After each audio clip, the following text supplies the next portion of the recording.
Conservation of nature کا مطلب ہے کہ قدرتی جو ذرائع ہیں ان کو محفوظ کیا جائے۔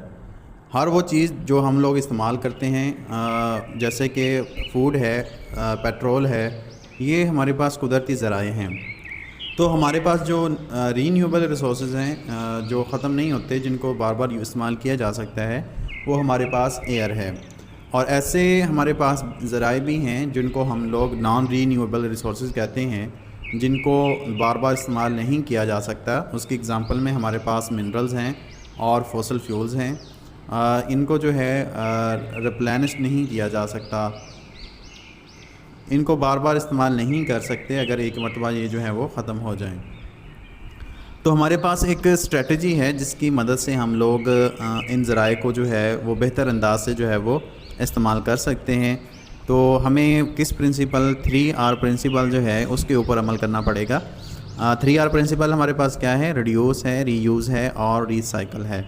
اس اسٹریٹجی کے اوپر اگر ہم لوگ عمل کریں گے تو ہم نیچرل ریسورسز کو لانگ ٹائم تک جو ہے وہ استعمال کر سکتے ہیں۔ تو سب سے پہلے ہمارے پاس جو پرنسپل ہے ریڈیوس کا، تو ہمیں نیچرل ریسورسز جو ہیں بہت کم جو ہیں ان کو استعمال کرنا چاہیے اور ان کو ضائع نہیں کرنا چاہیے۔ جتنی ضرورت ہو جس اتنا ہی استعمال کرنا چاہیے۔ اور ہمیں اس پرنسپل کو، جو 3R پرنسپل ہے، اس کو مختلف جگہوں پہ استعمال کرنا چاہیے اپنی روزمرہ کی زندگی کے اندر۔ ہمیں جو ہے وہ پانی استعمال کے مطابق کرنا چاہیے اور ضائع نہیں کرنا چاہیے، یہ قدرتی ذرائع ہیں۔ اسی طریقے سے بجلی ہے اور فیولز ہیں، ضرورت کے مطابق استعمال کرنا چاہیے۔ ہمیں ٹوٹی کو جو ہے وہ ٹیپ کو جو ہے بند کر دینا چاہیے جب وہ استعمال میں نہ ہو۔ نہانے کے وقت بالٹی کا استعمال کرنا چاہیے بجائے اس کے کہ ہم لوگ شاور سے پانی کو استعمال کریں۔ پنکھے اور لائٹیں بند ہو جانی چاہیے جب وہ روم کے اندر استعمال نہ ہوں۔ اور اس کے علاوہ ہمیں پبلک ٹرانسپورٹ، وہ سٹی کے اندر موو کرنا ہے تو ہمیں پبلک ٹرانسپورٹ کو استعمال کرنا چاہیے۔ اور اس کے علاوہ اگر ہم نے تھوڑے ڈسٹنس کے اوپر جانا ہو تو ہمیں جو ہے وہ بغیر موٹر بائک کے جو ہے وہ جانا چاہیے تاکہ فیول کو کنزرو کیا جا سکے۔ اور اس کے علاوہ ہمارے پاس جو فوڈ ایکسٹرا بچ جاتی ہے، جیسے ہمارے پاس جو ہے وہ شادی ہالز ہوتے ہیں، تو اس فوڈ کو ضائع نہیں کرنا چاہیے بلکہ اس فوڈ کو غریبوں کے اندر جو ہے وہ تقسیم کر دینا چاہیے۔ تو یہ ہمارے پاس R1 پرنسپل۔ R2 پرنسپل کے اندر میں ہم چیزوں کو بار بار استعمال کرنا چاہیے۔ ہمیں جو ہے مٹیریل کو پھینکنا نہیں چاہیے، جیسے کہ گلاس کے کنٹینرز ہیں، پلاسٹک کے بیگز ہیں یا پیپر ہیں یا کپڑے ہیں، ان کو پھینکنا نہیں چاہیے۔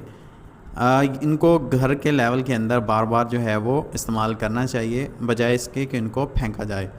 تو اس سے کیا ہوگا؟ سولڈ ویسٹ پولوشن جو ہے وہ کم ہو سکتی ہے۔ اور اس کے علاوہ R3 ہمارے پاس ریسائکلنگ ہے مٹیریل، جیسے کہ ہمارے پاس پیپر ہیں، پلاسٹک ہیں اور گلاس ہیں، ان کو ریسائکل کیا جا سکتا ہے۔ اس سے جو ہے وہ ہمارے پاس ان چیزوں کو بار بار استعمال کرنے سے ہمارے پاس نیچرل ریسورسز کو کنزرو کیا جا سکتا ہے۔ ایک اور اسٹریٹجی ہے جس کو R4 پرنسپل کہتے ہیں، اس میں ریفریسٹ ہے۔ تو جو ٹریز ہیں should be planted during the rain, ان کو گرو کروایا جانا چاہیے، لگایا جانا چاہیے بارش کے موسم کے اندر۔ یہ جو ٹریز ہوتی ہیں یہ ہمارے ماحول کو جو ہے وہ ٹھنڈا رکھتے ہیں، سایہ دار رکھتے ہیں اور سرسبز جو ہے وہ رکھتے ہیں۔ آج کا ٹاپک ہمارا یہ تھا 3R پرنسپل، اور یہ لانگ کوسچن کے لیے امپورٹنٹ ہے۔ ایک ہمارے پاس MCQs ہے کہ اگر ریسائکل کیا جائے 1 ٹن پیپر کو تو یہ سیو کر سکتا ہے تقریباً 17 ٹریز کو، 17 درختوں کو کاٹنے سے جو ہے وہ بچایا جا سکتا ہے ان کو۔